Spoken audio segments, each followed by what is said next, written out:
సాధారణంగా మనం ఏదైనా ఒక శారీరక సమస్యతో హాస్పిటల్కి వెళ్ళి ఎక్స్‌రే తీయించుకుంటే ఉమ్, అవును. తీయించుకుంటే ఒక స్పష్టత వస్తుంది కదా. రైట్. అంటే ఎముక విరిగిందా లేదా అనేది ఆ నలుపు తెలుపుల కాగితం మీద చాలా స్పష్టంగా ఒక గీతలా కనిపిస్తుంది. అక్కడ ఒక ఖచ్చితత్వం ఉంటుంది. ఇదిగో ఇక్కడ ఎముక విరిగింది, ఇక్కడ పగులుంది అని కళ్లతో చూసి చెప్పేయొచ్చు. ఖచ్చితంగా. అదొక బైనరీ సిస్టమ్ లాంటిది. విరిగింది లేదా విరగలేదు, మనకు ఆ స్పష్టత చాలా ప్రశాంతతనిస్తుంది. కాని ఎప్పుడైతే మనం భూమి హక్కులు, చట్టాలు, ముఖ్యంగా అట్టడుగు వర్గాల ప్రజల జీవితాల గురించి మాట్లాడటం మొదలు పెడతామో అప్పుడు ఆ ఎక్స్‌రే మెషిన్ పనిచేయడం ఆగిపోతుంది అనుకోండి. నిజమే. అక్కడంతా అస్పష్టతే ఉంటుంది. అవును. ఆ గీతలు చెరిగిపోయి ఉంటాయి. ఒకరి భూమి ఇంకొకరి పేరు మీద ఉంటుంది. ఆ ఆ అస్పష్టతే ఎంతోమంది జీవితాలను రోడ్డున పడేస్తుంది కదా. సో ఈరోజు మన ఈ లోతైన విశ్లేషణలో ఆ చట్టపరమైన చిక్కుముడులను, అస్పష్టతను అర్థం చేసుకునే ప్రయత్నం చేద్దాం. చాలా అవసరం కూడా. ముఖ్యంగా ఉస్మానియా యూనివర్సిటీ సిలబస్లోని భూచట్టాలకు సంబంధించి భూబదిలీ అంటే ఏలియనేషన్, గిరిజనుల భూములకు ఉన్న రక్షణలు, పేదలకిచ్చే అసైన్డ్ భూముల చుట్టూ ఉన్న విషయాలు, ఇంకా భూములను ప్రభుత్వం తిరిగి స్వాధీనం చేసుకోవటం అంటే రిజంప్షన్, మరియు ఈ భూ వివాదాలను పరిష్కరించే ట్రిబ్యునల్స్ పాత్ర, ఇవన్నీ కవర్ చేద్దాం. రైట్. ఈ వ్యవస్థ అంతా అసలు ఎలా పనిచేస్తుందో లోతుగా విశ్లేషిద్దాం. ఖచ్చితంగా. ఎందుకంటే భూమి అనేది కేవలం మట్టి కాదు కదా, ఒక ఆస్తి అంతకంటే కాదు. అది మనుషుల ఉనికితో, వాళ్ల భావోద్వేగాలతో, సామాజిక హోదాతో పెనవేసుకున్న ఒక సంక్లిష్టమైన అంశం. ముఖ్యంగా మన దేశంలో భూమి ఉన్నవాడికి లేనివాడికి మధ్య ఉన్న అగాధం చాలా పెద్దది. అక్కడ్నుంచే మొదలు పెడదాం. అసలు చట్ట పరిభాషలో తరచుగా వినిపించే ఏలియనేషన్ అంటే ఏమిటి? సింపుల్గా చెప్పాలంటే భూమిని అమ్మేయడమేనా? సాధారణంగా అందరూ అలానే అనుకుంటారు. కానీ చట్టం దృష్టిలో ఏలియనేషన్ లేదా భూపరాధీనం అంటే చాలా విశాలమైన అర్థం ఉంది. ఓహో, అంటే కేవలం అమ్మకం మాత్రమే కాదా? కాదండి. కేవలం అమ్మకం అంటే సేల్ మాత్రమే కాదు. ఒక భూమిని కౌలుకివ్వడం అంటే లీజ్కివ్వడం, బహుమతిగా ఎవరికైనా రాసివ్వడం, లేదా అప్పు కోసం తనఖా పెట్టడం అంటే మార్టుగేజ్ చేయడం. అవును, ఇవన్నీ కూడా బదిలీ కిందికే వస్తాయి. ఇక్కడ బేసిక్ రూల్ ఒకటుంది. ట్రాన్స్ఫర్ ఆఫ్ ప్రాపర్టీ యాక్ట్ 1882 మరియు రిజిస్ట్రేషన్ యాక్ట్ 908 ప్రకారం మీరు భూమిని బదిలీ చేయాలంటే అది ఖచ్చితంగా రిజిస్టర్ అయి తీరాలి. రైట్. అంటే ఒక అఫీషియల్ రికార్డ్ ఉండాలన్నమాట. అవును. సతీష్ కుమార్ వర్సెస్ సురీందర్ కుమార్ అనే 2006 నాటి ప్రసిద్ధ కేసులో సుప్రీంకోర్టు ఇదే విషయాన్ని కుండబద్దలు కొట్టింది. తెల్ల కాగితం మీద సంతకం పెట్టి డబ్బులు తీసుకున్నంత మాత్రాన ఆ భూమి మీది అయిపోదు, రిజిస్ట్రేషన్ జరగనిదే ఆ లావాదేవీకి చట్టబద్ధత లేదు అని స్పష్టం చేసింది. అంటే అఫీషియల్గా ప్రభుత్వ రికార్డుల్లో ఎక్కకపోతే ఆ కాగితాలకు విలువే లేదన్నమాట. సరే, ఇదంతా నగరాల్లో, పల్లెలో ఉండే సాధారణ ప్రజల విషయం. అవును. కానీ మనం అడవుల్లో, కొండ ప్రాంతాల్లో ఉండే గిరిజనుల విషయానికొస్తే పరిస్థితి పూర్తిగా మారిపోతుంది కదా. ఖచ్చితంగా మారిపోతుంది. ఎందుకంటే వాళ్లకి రాజ్యాంగం ప్రత్యేకమైన రక్షణలు కల్పించింది. బయట వ్యక్తులు వెళ్లి గిరిజనుల భూములు కొనలేరు అని చట్టం చెబుతోంది. అవును. రాజ్యాంగంలోని ఆర్టికల్ 244 మరియు 5వ షెడ్యూల్ గిరిజనులకు ఒక బలమైన కవచాన్నిచ్చాయి. షెడ్యూల్డ్ ప్రాంతాలలో అంటే ఏజెన్సీ ఏరియాల్లో భూమి బదిలీ గిరిజనుల మధ్య మాత్రమే జరగాలి, గిరిజనేతరులకు అంటే నాన్ ట్రైబల్స్కి వెళ్లకూడదు అనేది చట్టం యొక్క ప్రధాన ఉద్దేశం. అందుకే ఆ పెసా లాంటి చట్టాలు కూడా వచ్చాయి. ఒక్క నిమిషం ఆగండి. చట్టమంత స్పష్టంగా బయటవాళ్లు భూమి కొనకూడదు అని చెబుతున్నప్పుడు పేపర్లో మనం రోజు చూస్తూనే ఉంటాం కదా, ఫలానా ఏజెన్సీ ప్రాంతంలో గిరిజనుల భూములు అన్యాక్రాంతమైపోయాయని. అవును, చూస్తూనే ఉంటాం. అసలు ఈ బదిలీలు ఎలా జరిగిపోతున్నాయి? చట్టంలోని లుసుగులేమిటి? ఇది చాలా ముఖ్యమైన పాయింట్ అండి. చట్టం పుస్తకాల్లో బలంగానే ఉంటుంది, కానీ క్షేత్రస్థాయిలో దోపిడీ వేరే రూపాల్లో జరుగుతుంది. దానికి ప్రధానంగా 2-3 మార్గాలున్నాయి. ఏంటవి? మొదటిది అప్పుల ఊబి. గిరిజనులు వ్యవసాయం కోసమో, అనారోగ్యం వల్లనో వడ్డీ వ్యాపారుల దగ్గర అప్పులు తీసుకుంటారు. వాళ్లు గిరిజనుల చేత తెల్ల కాగితాల మీద బొటనవేలు ముద్రలు వేయించుకుంటారు. అప్పు తీర్చలేకపోయినప్పుడు ఆ భూమిని ఈ వ్యాపారులు అనధికారికంగా తమ గుప్పిట్లోకి తీసుకుంటారు. కాగితాల మీద గిరిజనుడి పేరే ఉంటుంది, కాని పంట, రాబడి మొత్తం వ్యాపారి జేబులోకి వెళ్తుంది. దీన్ని బినామీ లేదా ఘోస్ట్ ఓనర్షిప్ అంటారు. ఓహో, అంటే ఇది చట్టం కంటికి కనబడకుండా జరిగే ఒక రకమైన పరోక్ష బదిలీ అన్నమాట. ఖచ్చితంగా. ఇక రెండవది, అంతకంటే పెద్ద సమస్య ఏంటంటే ప్రభుత్వమే స్వయంగా గిరిజనుల భూములను తీసుకోవడం. ప్రభుత్వమే తీసుకుంటుందా? అవును. పరిశ్రమలు, మైనింగ్, ప్రాజెక్టుల పేరుతో పబ్లిక్ పర్పస్ కోసం ప్రభుత్వాలు భూసేకరణ చేస్తాయి. ఈ క్రమంలోనే గిరిజనులు దశాబ్దాలుగా పోరాటాలు చేస్తున్నారు. రైట్. మనకి చరిత్రలో కూడా ఇలాంటివి కనిపిస్తాయి గదా? అవును. మనం చరిత్ర చూస్తే సంతాల్, ముండా తిరుగుబాట్లు అన్నీ తమ జల్, జంగిల్, జమీన్ అంటే నీరు, అడవి, భూమి కోసమే జరిగాయి. ఈ ఆధునిక కాలంలో దానికి చట్టపరమైన ఊతమిచ్చిన కేసులు 2 ఉన్నాయి. ఆ 2 కేసులు ఏంటో చెప్తారా? అందులో మొదటిది 1997 నాటి సంచలనాత్మకమైన Samatha versus state of AP case. ఈ సమతా కేసు గురించి నేను విన్నాను. గిరిజన హక్కుల పోరాటంలో అదొక మైలురాయి లాంటిది కదా? అసలు ఆ కేసులో సుప్రీంకోర్టేం చెప్పింది? ఆ కేసులో ఏమవుతుందంటే ప్రభుత్వం ఒక ప్రైవేట్ మైనింగ్ కంపెనీకి గిరిజన ప్రాంతంలోని భూమిని లీజుకు ఇస్తుంది. గిరిజనేతర్లకు భూమి ఇవ్వకూడదు కదా అని అడిగితే మేం ఎవరికైనా ఇవ్వచ్చు అని వాదిస్తారు. అరే, అంటే ప్రభుత్వానికి ఆ పౌరుందనా? అలానే వాదించారు. కాని సుప్రీంకోర్టు ఆ వాదనను తోసిపుచ్చింది. ప్రభుత్వం కూడా ఒక వ్యక్తి కిందే లెక్క. ప్రభుత్వం కూడా గిరిజనుల భూమిని లేదా ఆ ప్రాంతంలోని ప్రభుత్వ భూమిని ప్రైవేట్ వ్యక్తులకు బదిలీ చెయ్యకూడదు అని తేల్చి చెప్పింది. ఆ భూమి గిరిజనులకే చెందాలి అని ఒక చారిత్రాత్మక తీర్పిచ్చింది. వావ్, అదొక పెద్ద విజయమే అనాలి. అవును.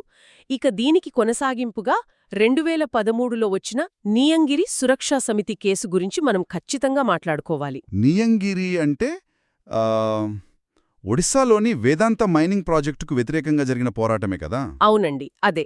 డొంగ్రియా కోండ్ అనే గిరిజన తెగ ప్రజలు తమ పవిత్రంగా భావించే నియంగిరి కొండలను మైనింగ్ కోసం తవ్వేయడాన్ని వ్యతిరేకిస్తూ భారీ యంత్రాలకు ఎదురు నిలిచారు.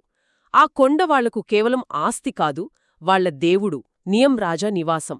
అది వాళ్ల సంస్కృతి. ఖచ్చితంగా.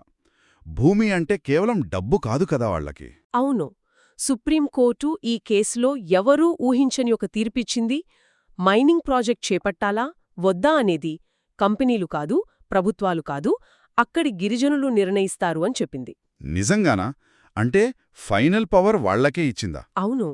గ్రామసభల సమ్మతి అంటే కన్సెంట్ లేకుండా వాళ్ల భూమిలో ఎలాంటి ప్రాజెక్టులకు అనుమతి లేదు అని స్పష్టం చేసింది. గిరిజనులకు తమ భూమిపై ఉన్న సర్వాధికారాలకు ఇదొక నిదర్శనం. అదొక అద్భుతమైన కథ. అంటే చట్టం కేవలం శిక్షలు వేయడమే కాదు. కాదు, ఒక తండాలోని అట్టడుగు మనుషులకు బహుళజాతి సంస్థలని ఎదిరించే బలాన్ని కూడా ఇస్తోంది. రైట్. ఇదంతా వింటుంటే నాకొక ఆలోచనొస్తోంది. గిరిజనులకు వాళ్ళ అడవుల్లో ఇలాంటి రక్షణ కవచముంది సరే, మరి మైదాన ప్రాంతాల్లో ఉండే నిరుపేదలు, దళితులు, భూమి లేని వాళ్లకు ప్రభుత్వం కేటాయించే అసైన్డ్ భూముల పరిస్థితేమిటి? వాటికి కూడా ఇలాంటి రక్షణ ఏమైనా ఉందా? చాలా మంచి ప్రశ్న అడిగారు. ఈ అసైన్డ్ భూముల కాన్సెప్ట్ కూడా దాదాపు అలాంటిదే. ఎవరికైతే సెంటు భూమి కూడా ఉండదో, ఎవరైతే వ్యవసాయ కూలీలుగా బతుకుతున్నారో వాళ్లకు సామాజిక న్యాయం చేకూర్చడానికి ప్రభుత్వం ఉచితంగా కొంత భూమిని అసైన్ చేస్తుంది. వ్యవసాయం చేసుకోమనిస్తుందన్నమాట. అవును. కానీ ఇక్కడొక చిక్కు వచ్చి పడింది. ప్రభుత్వం భూమి ఇచ్చినా కొన్ని రోజులకే ఊరిలో ఉండే పలుకుబడి ఉన్న వ్యక్తులు, వడ్డీ వ్యాపారులు ఆ పేదవాడి అవసరాలను ఆసరాగా చేసుకుని అతి తక్కువ ధరకు ఆ భూమిని కొనేసుకోవడం మొదలుపెట్టారు. అంటే ప్రభుత్వం ఏ ఉద్దేశంతో భూమి ఇచ్చిందో ఆ ఉద్దేశమే నీరుగారిపోయింది. మళ్లీ భూమి అంతా ధనవంతుల చేతుల్లోకి వెళ్ళిపోయిందన్నమాట. సరిగ్గా అదే జరిగింది. అందుకే ఈ దోపిడీని ఆపడానికి 1977లో అప్పటి ప్రభుత్వం ఒక చట్టం తీసుకొచ్చింది. అదే తెలంగాణ అసైన్డ్ భూముల బదిలీల నిషేధ చట్టం. ఓహో, అంటే దీన్నే 1977 యాక్ట్ అంటారా? అవునండి. ఈ చట్టం ఏం చెబుతోందంటే ప్రభుత్వం ఇచ్చిన అసైన్డ్ భూమిని అమ్మటం, కొనడం, బహుమతిగా ఇవ్వడం లేదా కౌలుకివ్వడం పూర్తిగా చట్టవిరుద్ధం. ఇంగ్లీష్లో చెప్పాలంటే సెక్షన్ 3 ప్రకారం it is completely null and void. Null and void అంటే ఒకవేళ నేను ఒక పేదవాడికి ₹1,00,000 స్టాంప్ పేపర్ మీద సంతకం పెట్టించుకుని ఆ అసైన్డ్ భూమిని కొనుక్కున్నా సరే, సరే, చట్టం దృష్టిలో నాకు ఆ భూమి మీద ఎలాంటి హక్కు రాదనమాట. నేను కట్టిన డబ్బు బూడిదలో పోసిన పన్నీరేనా? అవును, 100% పన్నీరే. ఎందుకంటే ఆ భూమి పేదవాడి ఆర్థిక స్వావలంబన కోసం ఉద్దేశించినది. దాన్ని సరుకులాగా అమ్ముకోవడానికి వీల్లేదు. State of Maharashtra versus Salamat Khan కేసులో సుప్రీంకోర్టు ఈ తర్కాన్నే సమర్థించింది. రైట్. సుప్రీంకోర్టు కూడా అదే చెప్పిందనమాట. అవును, పేదల సంక్షేమం కోసం ఉద్దేశించిన భూమి వారి దగ్గరే ఉండాలని, రాజ్యాంగంలోని డైరెక్టివ్ ప్రిన్సిపల్స్ అంటే ఆదేశిక సూత్రాలు కూడా అదే చెబుతున్నాయని కోర్టు స్పష్టం చేసింది. కానీ ఇక్కడ నాకొక ప్రాక్టికల్ డౌట్ వస్తుంది. ఈ లావాదేవీలు చెల్లవని చట్టం చెబుతోంది కదా. మామూలుగా మనం భూమి కొంటే సబ్ రిజిస్ట్రార్ ఆఫీస్కు వెళ్తాం. అవును, వెళ్తాం. మరి అసైన్డ్ భూమి అని తెలిసినప్పుడు ఆ రిజిస్ట్రేషన్ ఆఫీసర్లు దాన్ని ఎలా రిజిస్టర్ చేస్తున్నారు? అసలు ఆ ప్రక్రియను అక్కడే ఆపేయచ్చు కదా. సిస్టమ్ ఎందుకు ఫెయిల్ అవుతోంది? దానికి కారణమేంటంటే వ్యవస్థలోని లోపాలు. చట్టం ప్రకారం ఎంఆర్ఓ లేదా తహసీల్దార్ తమ మండలంలోని అసైన్డ్ భూముల జాబితాను సబ్ రిజిస్ట్రార్కి ఇవ్వాలి. అంటే ప్రొహిబిటెడ్ లిస్ట్ లాగా.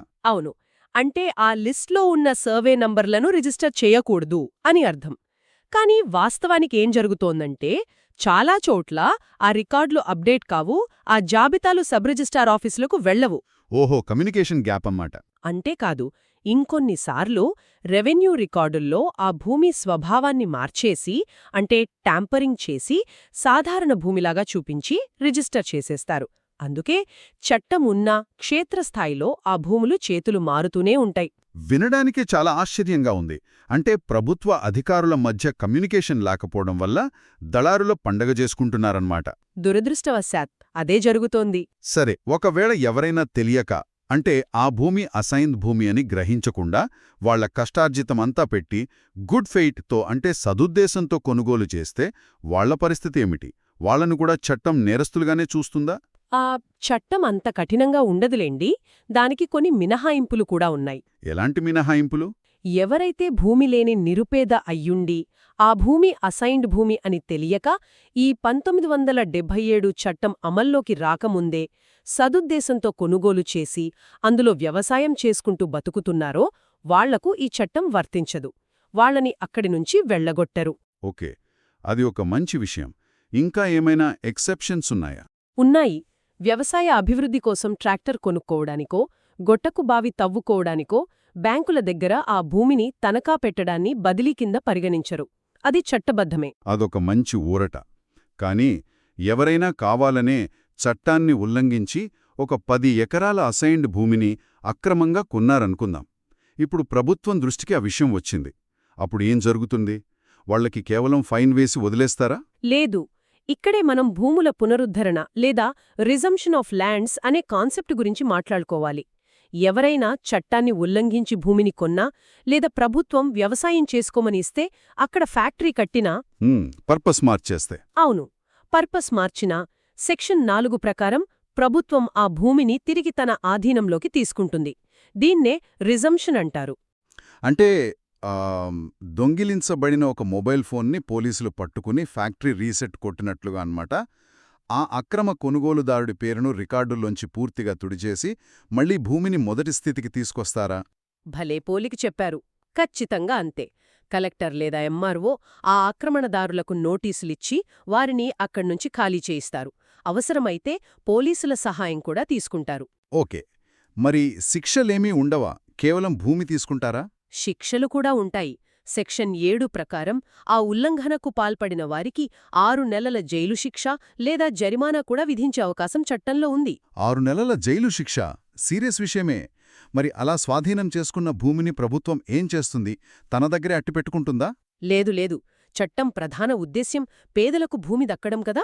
కాబట్టి ఆ భూమిని తిరిగి ఒక్కసారి అసలు లబ్ధిదారుడికి అంటే ఒరిజినల్ అసైనీకి ఇవ్వడానికి ప్రయత్నిస్తారు. ఒకవేళ ఆ వ్యక్తి దొరకకపోతే? ఆ వ్యక్తి దొరకకపోయినా, చనిపోయినా ఆ ఊరిలో ఉన్న మరో అర్హుడైన నిరుపేదకు ఆ భూమిని కేటాయిస్తారు. అది కుదరకపోతే అప్పుడు ఆ భూమిని పబ్లిక్ పర్పస్ కోసం అంటే ఊరి ప్రజల కోసం ఇళ్ల స్థలాలు, హాస్పిటళ్లు లేదా స్కూల్ కట్టడానికి వాడుకుంటారు. రైట్. అంటే మొత్తానికి ఆ భూమి ప్రజలకే ఉపయోగపడుతుంది. ఖచ్చితంగా. ఈ రిజంప్షన్ ప్రక్రియకు రాజ్యాంగంలోని ఆర్టికల్ 31A బలం కూడా ఉంది.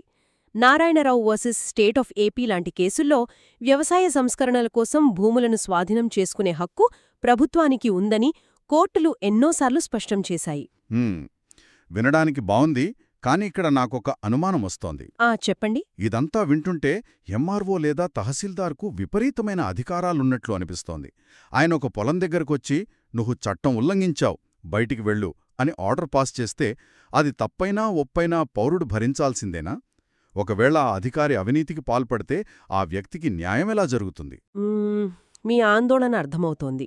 కానీ ఏ చట్టం కూడా ఒక అధికారికి నిరంకుశ అధికారాలివ్వదు కదా. అక్కడ ఖచ్చితంగా జవాబుదారీతనం ఉంటుంది. ఈ చట్టంలో కూడా ఒక స్పష్టమైన అప్పీల్ ప్రక్రియ ఉంది. అప్పీల్ ప్రక్రియ ఉందా? ఎలా? సెక్షన్ 4A ప్రకారం ఒకవేళ ఎంఆర్ఓ తీసుకున్న నిర్ణయం తప్పు అని పౌరుడు భావిస్తే 90 రోజుల్లోగా రెవెన్యూ డివిజనల్ ఆఫీసర్కి అంటే ఆర్డీఓకి అప్పీల్ చేసుకోవచ్చు. ఒకవేళ ఆర్డీఓ నిర్ణయం కూడా నచ్చకపోతే? అప్పుడు సెక్షన్ 4B కింద జిల్లా కలెక్టర్కు రివిజన్ పిటిషన్ వేసుకోవచ్చు. అంటే కింద స్థాయి అధికారి చేసిన తప్పును పైస్థాయి అధికారి సరిదిద్దే అవకాశం చట్టం కల్పిస్తోంది. అప్పీల్లు అనగానే నాకింకో విషయం గుర్తొస్తోంది. మన దేశంలో ఎవరైనా భూ వివాదం తీసుకుని మామూలు సివిల్ కోర్టుకు వెడితే ఇక వాళ్ల జీవితకాలంలో ఆ కేసు తేలదు. తాత వేసిన కేసు మనవడు వచ్చి వాదించాలన్న జోక్ మనకు తెలిసిందే కదా. అవునండి. సివిల్ కోర్టులో ప్రాసెస్ చాలా లాంగ్ ఉంటుంది. అదే సివిల్ ప్రొసీజర్ కోడ్ రూల్స్, ఆధారాల చట్టం అంటే ఎవిడెన్స్ యాక్ట్, ఇవన్నీ చూసుకుంటూ కూర్చుంటే దశాబ్దాలు గడిచిపోతాయి.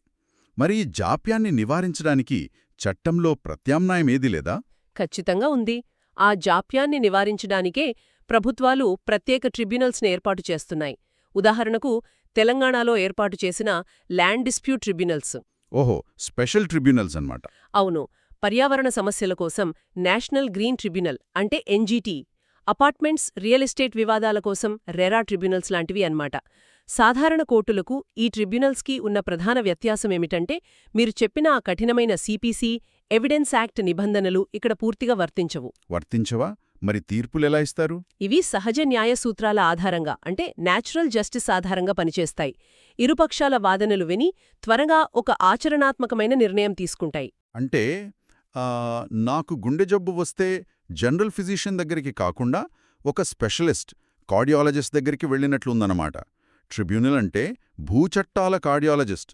అక్కడ టైం వేస్ట్ ఉండదు, విషయం సూటిగా తేలిపోతుంది. ఖచ్చితమైన పోలిక. సివిల్ కోర్టుల్లో అన్ని రకాల కేసులొస్తాయి. జడ్జిలకు భూ రికార్డులు, సర్వే లెక్కల మీద పూర్తి అవగాహన ఉండకపోవచ్చు. కానీ ఈ ట్రిబ్యునల్స్లో రెవెన్యూ చట్టాలు తెలిసిన నిపుణులు, సాంకేతిక అధికారులు సభ్యులుగా ఉంటారు. కాబట్టి తీర్పులు వేగంగా వస్తాయి, ఖర్చు కూడా తక్కువ. ఇదంతా వింటుంటే అద్భుతంగా ఉంది, కానీ నన్ను కొద్దిగా డెవిల్స్ అడ్వకేట్ పాత్ర పోషించనివ్వండి. తప్పకుండా అడగండి. ఈ ట్రిబ్యునల్స్లో ఉండే సభ్యులను నియమించేది ప్రభుత్వమే గదా. చాలా భూవివాదాల్లో ప్రభుత్వం కూడా ఒక పార్టీగా ఉంటుంది. మరి తనకు నచ్చిన వారిని ట్రిబ్యునల్స్లో కూర్చోబెట్టి తమకు అనుకూలంగా తీర్పులిప్పించుకునే ప్రమాదం లేదా? ఇక్కడ ఎగ్జిక్యూటివ్ జోక్యం స్పష్టంగా కనిపిస్తోంది కదా. మీరు చెప్పింది కరెక్టే. అది ట్రిబ్యునల్స్ మీద ఉన్న అతిపెద్ద సవాలు లేదా విమర్శ అని చెప్పొచ్చు. ప్రభుత్వమే నియామకాలు చేస్తుంది కాబట్టి వాళ్లకి స్వతంత్రత ఉండదని న్యాయ నిపుణులు తరచుగా ఆందోళన వ్యక్తం చేస్తుంటారు. కాని ఇక్కడ మనం గమనించాల్సిన విషయం ఒకటుంది. అదేంటి? ట్రిబ్యునల్ ఇచ్చిన తీర్పు ఫైనల్ కాదు. మీకు ఆ తీర్పు అన్యాయంగా అనిపిస్తే మీరు దానిని హైకోర్టులో సవాల్ చేయవచ్చు. దాన్ని జ్యుడీషియల్ రివ్యూ లేదా న్యాయ సమీక్ష అంటారు. ఒక్క నిమిషం. అంటే మనం మళ్ళీ మొదటికే వచ్చామన్నమాట. వేగంగా న్యాయం జరుగుతుందని ట్రిబ్యునల్కు వెళ్తాం, అక్కడ తీర్పు వ్యతిరేకంగా వస్తే మళ్ళీ హైకోర్టు మెట్లెక్కుతాం. ఇదంతా ఒకే చట్టంలో గుండ్రంగా తిరుగుతున్నట్లు అనిపించడం లేదా? ఒక రకంగా అలా అనిపించొచ్చు. కాని అటువంటప్పుడు నేరుగా హైకోర్టుకే వెళ్ళొచ్చు కదా. ఈ ట్రిబ్యునల్స్ ఎందుకు దండగా? ఇది చాలా లాజికల్ ప్రశ్న. దీనికి సమాధానం L Chandrakumar versus union of ఇండియాని 1997 కేసులో సుప్రీంకోర్టు స్పష్టంగా చెప్పింది. ఏమని చెప్పింది? ట్రిబ్యునల్స్ అనేవి ఎప్పటికీ రాజ్యాంగబద్ధమైన హైకోర్టులకు ప్రత్యామ్నాయం కాలేవు. కానీ దేశంలో ఉన్న లక్షలాది కేసుల ట్రాఫిక్ జామ్ను క్లియర్ చేయడానికి ట్రిబ్యునల్స్ ఒక ఫిల్టర్లాగా పనిచేస్తాయి అని కోర్టు చెప్పింది. ఓహో, ఒక ఫిల్టర్లాగా పనిచేస్తాయా? అవును.